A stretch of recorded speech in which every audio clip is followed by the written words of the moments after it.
കളമശ്ശേരിയിലെ Cochin university of science and ടെക്നോളജിയിൽ നിന്ന് ഒരു വിദ്യാർത്ഥിയെ കാണാതായതായി പരാതി. സർവകലാശാലയിലെ 3-ാം വർഷ ഇലക്ട്രോണിക്സ് വിദ്യാർത്ഥിയായ സായന്ത് 20 വയസ്സിനെയാണ് തിങ്കളാഴ്ച വൈകുന്നേരം മുതൽ കാണാതായത്. യൂണിവേഴ്സിറ്റിക്ക് സമീപമുള്ള വിദ്യാനഗർ റോഡിലെ ആഷിയാന ഹോസ്റ്റലിലാണ് സായന്ത് താമസിച്ചിരുന്നത്.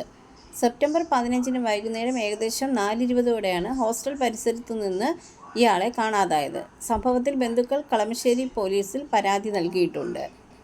സായന്തിനായിട്ടുള്ള അന്വേഷണം പോലീസ് ഊർജിതമാക്കിയിട്ടുണ്ട്.